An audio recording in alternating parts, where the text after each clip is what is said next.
In today's fast-paced world, cars are designed to fit our ever-growing list of demands, and car makers have tried their darndest to ensure that they adapt to our ever-changing environment. Although, when you think about it, the basic concept of the car, even from yesteryear, hasn't changed all that much. 4 tyres, an engine, windows, a roof maybe, but what has changed are the accessories we now find in them. The ability to play music, to take that important phone call, or even staying warm on a cold winter's day would have been seen as pure luxury, luxury that would have seemed fictional in the eyes of the first car makers. But today, car-related luxury items are only limited by one's creative imagination. So this started me thinking, what does it actually take to make a luxury car in today's fast-paced world? Well, I'm sure if you're like me, you've got a list of specific details that you've made up over many years. But what I think you'll also find, as I did, that your list might not be quite as long as you first thought.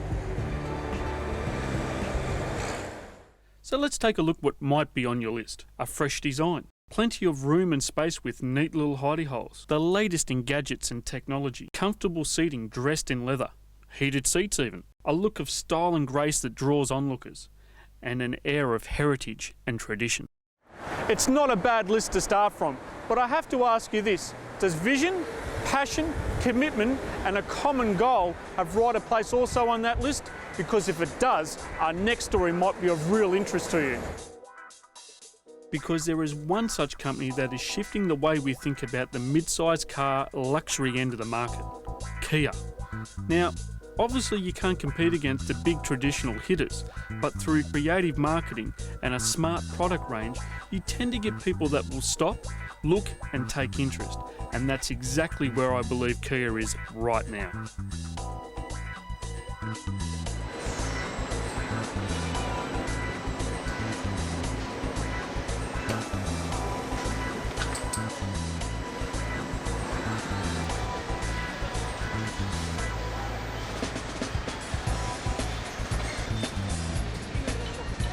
Let's take a quick step back to where it all began, because Kia isn't some company that just sprung up overnight.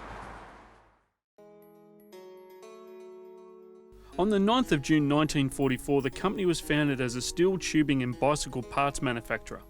7 years later, in 1951, they started producing complete bicycles. In 1957, Kia started to build motorcycles, and in 1962, they shifted their attention to building trucks. But it wasn't until 1974 that they shifted gears completely and produced the very first car of their Korean automotive empire. Now, the name Kia is quite interesting in itself, and translated means rising out of Asia, and they most certainly have. They produce 1.5 million cars a year to a network that covers 172 countries, including a $1 billion investment in a new production plant in Georgia, USA, and employs some 42,000 people around the globe. 5 years ago, people would have scoffed at the suggestion of being on a waiting list for a Kia. But in America, there is a 6-month waiting list for a brand new Sorento. Not bad for the so-called new kids on the block. Which leads us to this, the new Kia Optima. Not the newest kid on the block, but certainly crammed full of history and features that would woo even the most fussiest of punters. Leading up to us receiving the Optima, I told quite a few friends that it would be arriving in the garage sometime soon, and I have to say I was quite surprised by some of the responses I did receive. Not one of them could tell me how they knew, but everyone seemed to know that the Optima was a great car. The one with the fancy rims, I was told. There is no denying that the European styling of the Optima is a real winner. The sleek look of the roofline, the coupe curve in the C-pillar, that serious stance and stare that carries the tag of looking just right. And it's these features alone that would see most bank managers rolling up their sleeves and writing out a bank cheque for $80,000 plus. And if you were thinking that with this Kia, be prepared to be pleasantly surprised. Kia, I think, is suffering from the same fate that most new or newish companies go through. If I buy one now, the value will sink like a stone. And I can hear you thinking this, but Honda, Mazda, Suzuki and Subaru have all been through this and are now walking tall amongst the other competitors and buying up real estate to house their brand new dealerships. From the initial look of the Kia Optima, it's certainly very pleasing to the eye, but the devil is in the detail and its price tag. And for $36,990, you certainly get a lot for your money. The extra chrome on the outside of the car adds a little extra class to an already attractive looking car. The LED daytime running lights are certainly here to stay, and personally I don't mind them because they add an extra level of active safety. Low and sleek looking windows look great and really show the design lines that Kia has created.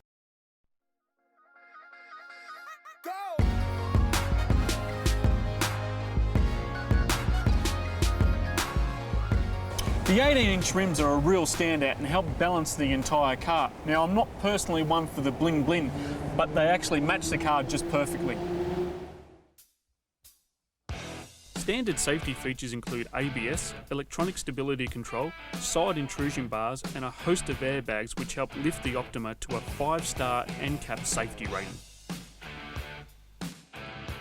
The suspension did feel a little stretched, especially over uneven surfaces, but for the daily commute to work, it feels easy and comfortable to drive.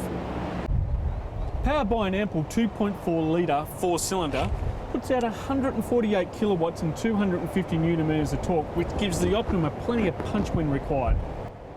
The 2.4 litre 4-cylinder motor really doesn't give that much bark, but the exhaust setup on the rear looks the part should Kia decide to put something with a bit more bite under the hood. Back here you'll also find the reverse camera, but we'll come back to that shortly. The 6-speed automatic gearbox isn't bad at all, but like most automatics supplied with shift paddles behind the steering wheel, it won't allow you to shift especially when you want. Besides this, the shifts are smooth and faultless. The leather wrapped steering wheel I feel could be a little thicker, just to give a nicer feel in the hands.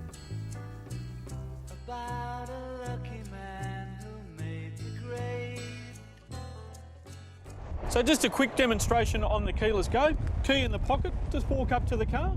The car automatically recognises that the key's near it. Open the door, jump in, and away you go.